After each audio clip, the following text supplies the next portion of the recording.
cuidados com os dentes do bebê começam ainda na gravidez. É isso o que mostra o recém-lançado Guia da Sociedade Brasileira de Pediatria. Banguelo ou com apenas um dentinho, tem coisa mais linda que o sorriso de um bebê? O que muitos pais não sabem é que para garantir que ele continue assim, os cuidados devem começar desde cedo. Na gravidez, para ser mais exato. Tanto que a Sociedade Brasileira de Pediatria, SBP, divulgou, recentemente, o Guia de Saúde Bucal Materno-Infantil, com orientações para a prevenção dos principais problemas que comprometem a dentição de gestantes e crianças. As mães devem primeiro cuidar de si mesmas, logo no início da gestação, pois esse é um período em que ocorrem mudanças na boca. A partir daí, elas podem educar e passar seus hábitos saudáveis para o bebê, afirma o odontologista Raman Bedi, presidente da Global Shield Dental Fund,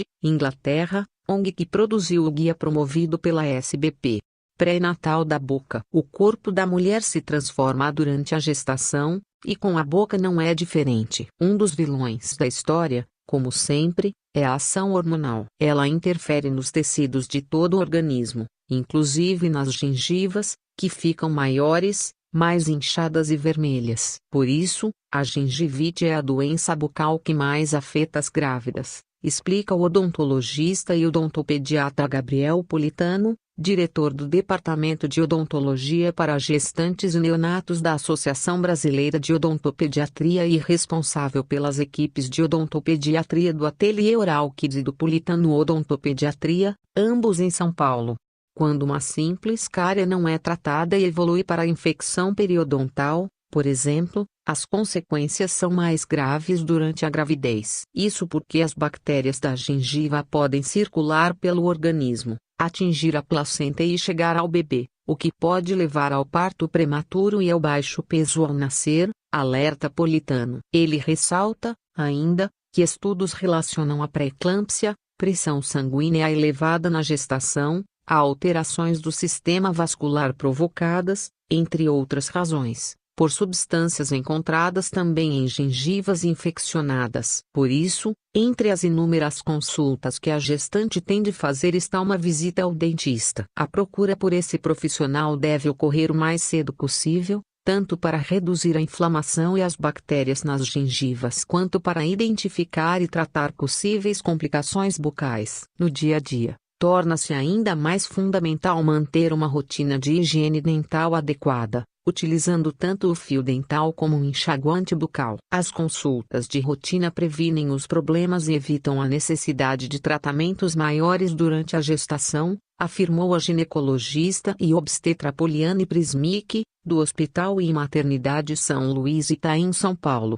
A professora Natália Yolanda Leal de Oliveira Silva, de 32 anos, mãe de Alice Gabriele, 2 anos, foi ao dentista após ser orientada por sua obstetra apenas como medida de prevenção. Eu estava com mais ou menos 18 semanas. Além de fazer a limpeza, precisei tratar uma cárie. Minha médica enviou uma carta ao dentista solicitando que ele evitasse anestesias com vasoconstrição, e fiz o procedimento com tranquilidade, lembra. A preocupação da médica de Natália tinha razão de ser. A anestesia com vasoconstritor dura mais tempo, só que pode levar a uma redução do fluxo do sangue e afetar o suprimento para o bebê. Por isso, o mais seguro é a anestesia local, sem vasoconstrição, explica a obstetra Poliane. De mãe para filho. Depois do parto, tem início os cuidados também com a dentição da criança. Muitas mães ficam em dúvida sobre quando levar seus bebês à primeira consulta ao dentista. O ideal é que isso aconteça quando nasce o primeiro dente,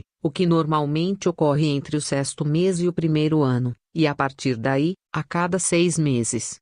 Se você pensa que é cedo demais, saiba que esse contato inicial é importante para você aprender tudo sobre a higiene da boca do bebê e também faz com que ele vá se acostumando às visitas ao dentista para não criar nenhum trauma. Nessa faixa etária, a limpeza da gengiva deve ser feita com gás e água. E assim que nascer o primeiro dentinho, utilize uma escova. E a pasta com flúor, criança pode usar? Essa é outra pergunta comum. por conta do risco da fluorose, ou seja, manchas nos dentes provocadas pela ingestão excessiva ou prolongada da substância. Faz mal. A recomendação dos odontopediatras é que a concentração de flúor seja de 1.100 ppm, partes por milhão, informação fácil de ser verificada na embalagem. Mais adiante, quando já souber cuspir, entre os 2 e 3 anos, 1 grão de ervilha cru. E os pequenos também devem fazer sempre a higiene da boca após as refeições. Por volta dos 7 anos,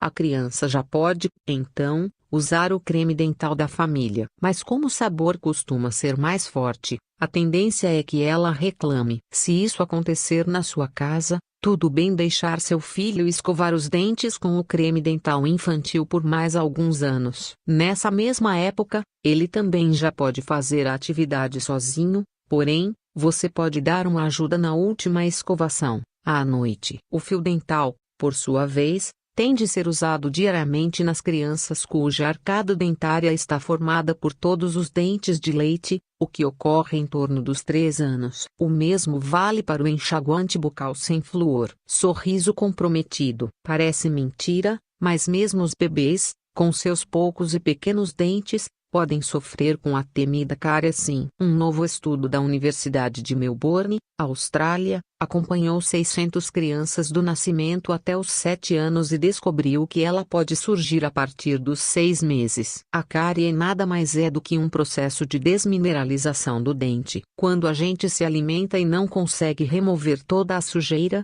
o resto de comida vai se acumulando e se mistura às bactérias que temos na boca, formando a placa bacteriana. Se ela não for removida, produz ácidos que mudam a composição da saliva. Assim, começa uma desmineralização no esmalte, o primeiro estágio da cárie, que se manifesta como uma mancha branca, diz a odontopediatra Fabiana Montecalado, São Paulo. Nessa fase, ainda é possível reverter a situação, daí a importância de consultas regulares. Se a cárie evoluir, entretanto, faz cavidades no dente que podem se estender para a segunda camada, a dentina. O paciente, então, sente dor e seu dente tem de ser restaurado, ou seja, limpo e preenchido com material específico. Se a cárie piorar ainda mais a ponto de afetar a polpa do dente, começam as infecções, e o que resta é tratar todo o canal, raiz do dente, afirmou a especialista. Quando a administradora Solange Cristina Torteira Puga, de 38 anos, levou ao dentista o filho mais velho, Renan, hoje com 7 anos, para fazer uma limpeza aos 2 anos, aparentemente estava tudo bem. Mas passado quase 1 ano, o menino foi parar no pronto-socorro por causa de dor de dente. Depois de alguns diagnósticos desencontrados, febre, inchaço e mais dor, detectaram um problema no canal. Tratamos 2 dentes, mas um teve infiltração. Foi necessário extraí-lo para não prejudicar os permanentes. Não sabemos a causa, mas a dentista acredita que pode ter sido uma cárie de mamadeira, como é conhecido o problema quando surge antes dos 3 anos, embora não esteja necessariamente relacionado ao acessório, não visto anteriormente, conta Solange. Entre os fatores que podem colaborar para o aparecimento dos problemas bucais está a alimentação. Enquanto o bebê mama no peito, é mais fácil de controlar. Além de todas as vantagens do aleitamento, exclusivo e em livre demanda até o 6º mês, do ponto de vista odontológico, estudos mostram que a amamentação previne o surgimento de cáries e favorece o desenvolvimento da arcada dentária, afirma o pediatra Moisés Chinsinski, presidente do Departamento Científico de Aleitamento Materno da Sociedade de Pediatria de São Paulo. Sendo assim, a partir do momento em que se inicia a ingestão de açúcar, tanto de leites artificiais quanto de alimentos naturais, como as frutas, o risco aumenta. Atenção! Seja no período de aleitamento exclusivo ou fórmula, seja nos anos que se seguem até a troca dos primeiros dentes, prevenção é, portanto, a palavra-chave para evitar problemas maiores no futuro. Por isso, vale sempre supervisionar a higiene bucal de seu filho. Ramon Bedi alerta que os dentes de leite deteriorados e infectados na infância podem afetar a aparência e a função dos dentes adultos. Cabe a nós, então, protegê-los, conclui. Escova neles,